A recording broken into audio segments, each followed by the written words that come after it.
Vous venez d'obtenir votre premier poste dans l'éducation nationale, plus précisément dans le second degré. Et entre les démarches administratives, la préparation des cours, la gestion de classe et toutes les autres questions que vous vous posez, vous ne savez sans doute pas par où commencer. Alors cette vidéo est faite pour vous.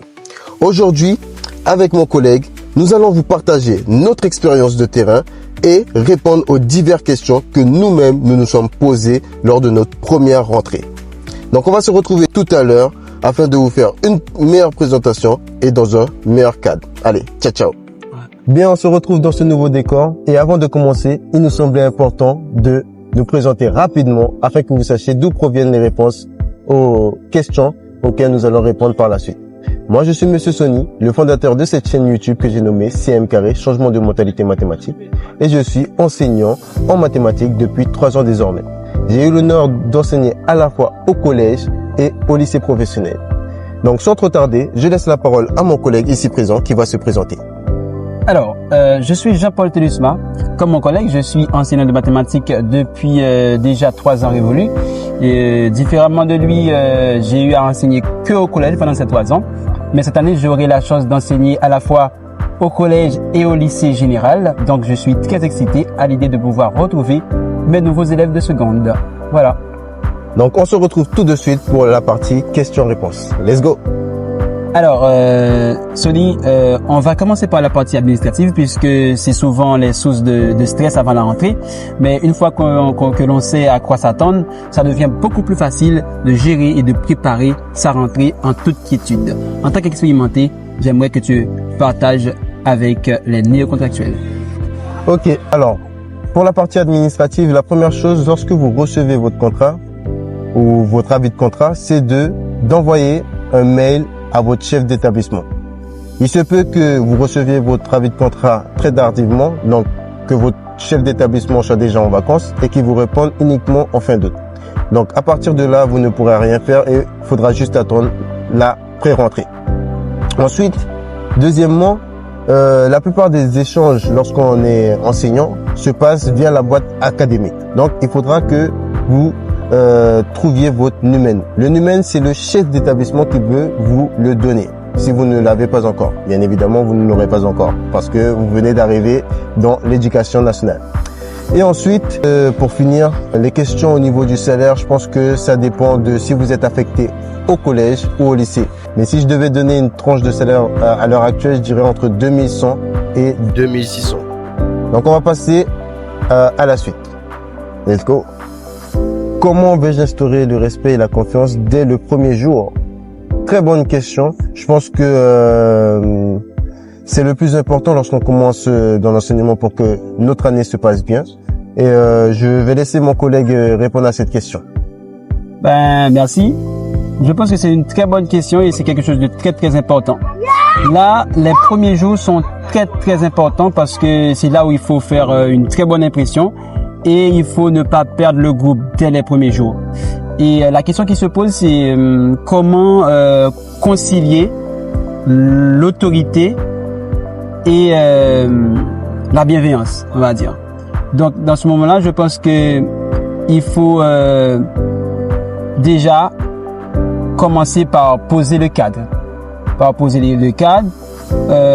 Il faut montrer aux élèves qu'on est là pour travailler et pas pour rigoler. Mais aussi, il faut montrer la place prépondérante des règles de vie de classe, comment on va gérer sur toute l'année. Et je rejoins un peu ce qu'il a dit. Et personnellement, moi, je suis resté moi-même. J'ai juste dit ce que je n'aimais pas. Et j'ai parlé avec les élèves, on a échangé et on s'est mis d'accord sur les règles qu'on allait instaurer durant l'année. Effectivement. Ok, on passe à la suite. Quelles seront mes règles de vie ou les limites sur lesquelles je ne transigerai pas? Très bonne question. Donc, je vais laisser mon collègue répondre et je vais essayer de compléter par la suite. D'accord, merci Sony. Alors, quelles sont les règles sur lesquelles je ne vais pas transiger? Il y aura toujours des règles, mais il y a des limites, des lignes rouges à ne pas franchir.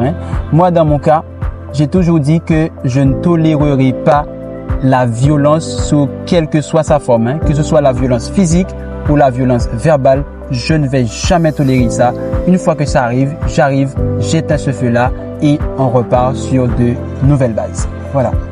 Et je compléterai même ce qu'il vient de dire, qu'il faut s'accorder avec la vie scolaire, les CPE et votre chef d'établissement pour que un bon climat soit instauré au sein de votre classe lorsque vous ne pouvez pas gérer tout seul. Voilà. Comment vais-je gérer les conflits entre élèves? Bon, alors, les conflits entre élèves, ça arrive souvent. On est d'accord, Sony? Ouais, très souvent. Très souvent. Donc, c'est vrai qu'on n'est pas formé, enfin, je ne vais pas dire qu'on n'est pas formé, mais notre mission, c'est d'enseigner. Mais pour bien enseigner, il faut aussi savoir gérer les conflits. Alors, quand un conflit s'éclate dans la classe, comment on fait? Alors, il faut savoir que il y a plusieurs sortes de conflits. Il y a des conflits qui passent par le verbal. Il y a aussi des conflits où le physique est au rendez-vous. Donc, à ce moment-là, il faut savoir gérer. Moi, je pense que quand il y a un conflit qui se pose et que tu es en train de faire cours et que tu veux continuer ton cours, il faut que tu interviennes. Donc, dans ce cas, si le conflit concerne, de toute façon, il y aura deux protagonistes. Donc, premièrement, on garde le calme. C'est ça, Sony? Premièrement, on garde le calme. OK? Il faut garder son calme, son sang-froid. Et deuxièmement, on intervient avec les règles de vie de classe en main. On rappelle les règles de vie de classe. Et s'il le faut, on échange de place les élèves de manière à diminuer un peu la tension pour pouvoir continuer le cours. Et juste après le cours, on peut par la suite informer la vie scolaire, la direction de ce qui s'était passé. On est bien d'accord? Dans le cas contraire, je dirais même que si les choses se sont trop envenimées, n'hésitez pas à envoyer un élève à la vie scolaire, vous cherchez un surveillant. Parce que il ne faut jamais laisser la classe sans surveillance. Toujours garder un œil sur les élèves. Ça, c'est la chose primordiale lorsque vous serez enseignant. Je rappelle, Sony, que c'est une obligation de l'enseignant. Hein. C'est dans le cadre légal, l'obligation de l'enseignant, il y a une obligation de surveillance. Donc, le jour où tu laisses la classe sans surveillance, tu seras même pénalement responsable. Voilà. Effectivement. Ok. Que faudra-t-il faire lors de la rentrée? En règle générale, avant la rentrée, il y a la pré-rentrée. Donc, rentrée crive, vous vous concertez pour savoir qu'est-ce que vous allez faire. Et par la suite, votre séance, vous l'aménagez comme vous voulez. Donc, la première séance, pour moi, c'est la plus importante. Comme on l'a dit ou comme on l'a évoqué précédemment, il faut restaurer les règles de vie de classe. Vous avez la possibilité de faire des tests diagnostiques pour savoir le niveau des élèves. Surtout d'échanger avec les élèves. Et faut pas oublier, les élèves peuvent vous tester et du coup, c'est là qu'il faudra vraiment être strict dès le départ. Qu'est-ce que tu en penses? Vous avez raison hein, de le dire. Hein. Le premier contact, c'est le plus important. Si vous ratez ce premier contact-là, donc ça risque d'être très difficile et de pouvoir retrouver la classe en cours d'année. Donc il va falloir instaurer tout ce qu'il y a à instaurer, comme vous l'avez souligné, et pour pouvoir avancer dans de bonnes conditions. Voilà. Difficile mais pas infaisable. C'est pas parce que vous allez rater votre première séance que la suite va mal se passer. La plupart du temps, quand les enseignants rentrent de leur rentrée, ils se disent ah ma séance s'est mal passée, ah j'ai envie d'abandonner. Non, pas du tout. Vous pouvez discuter, échanger avec vos collègues et obtenir d'autres avis, d'autres idées et connaître ce que vous pouvez mettre en place pour améliorer la gestion de votre classe. C'est très important ce que tu as dit là parce qu'en fait, je te l'avais dit, hein, parce que moi, en fait, peut-être qu'on va en parler lors du partage d'expérience. Dans l'échange avec les collègues, notamment toi, j'ai pu m'améliorer chaque jour. Parce que parfois, il y a des inquiétudes qu'on a, mais quand on échange avec les collègues, ça nous rassure et ça nous donne des pistes d'amélioration pour pouvoir gérer plus efficacement notre classe. Voilà. Donc, n'oubliez pas, vous êtes professeur, mais vous n'êtes pas seul. N'hésitez pas à échanger avec vos collègues. Très important.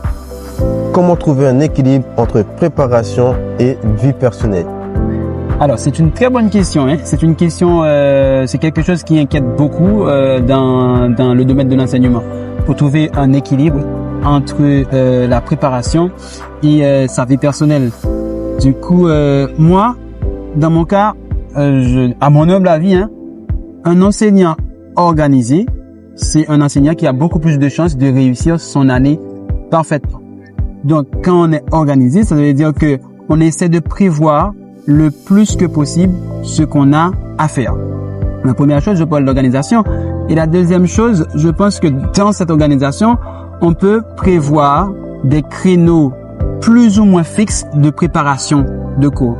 Genre, on se dit que je fais des préparations de 2 heures de préparation par jour. D'accord? Donc, on sait ça et ensuite, on anticipe.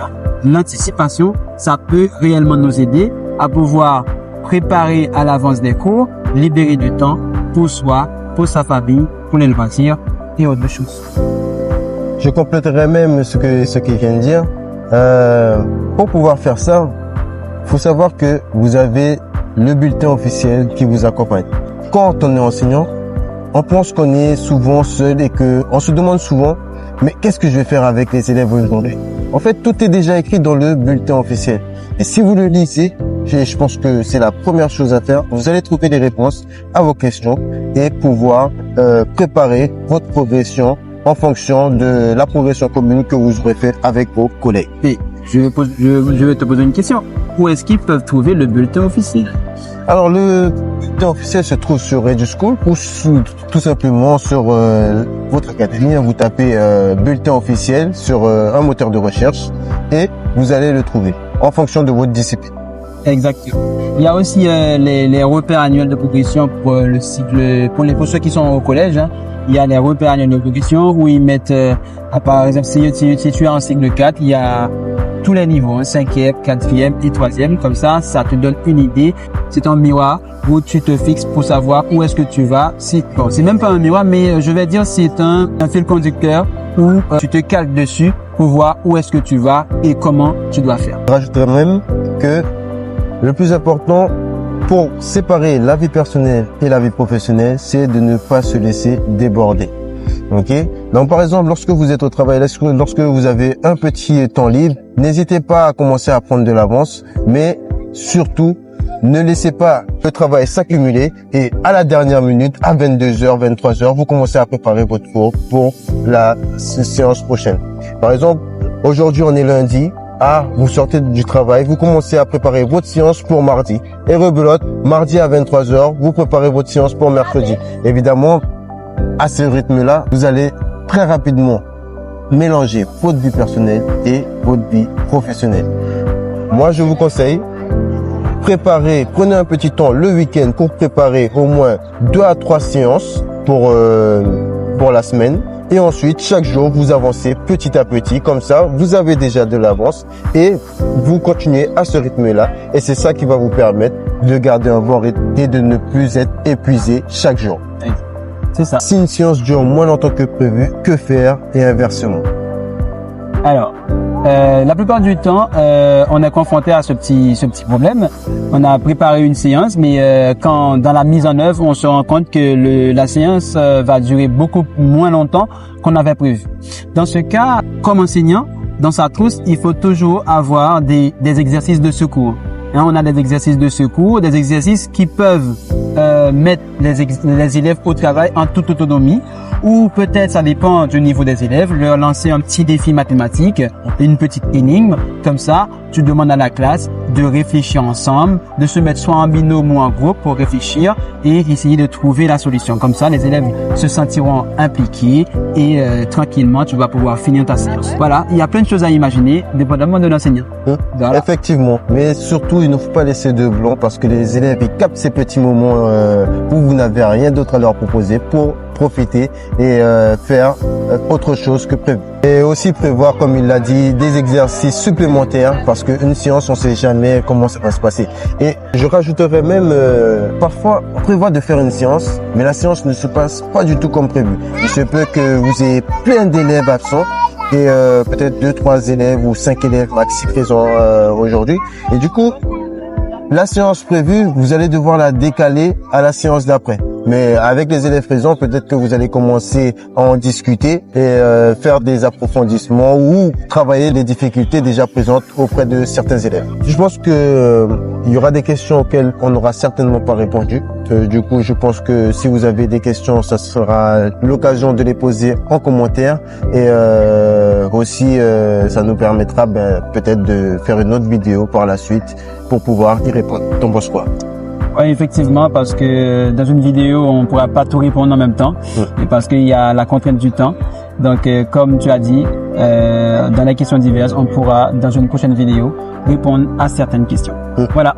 Donc, si cette vidéo vous a plu, n'hésitez pas à mettre un commentaire, un like, et à vous abonner et surtout à partager auprès de collègues qui vont être enseignants dès cette rentrée.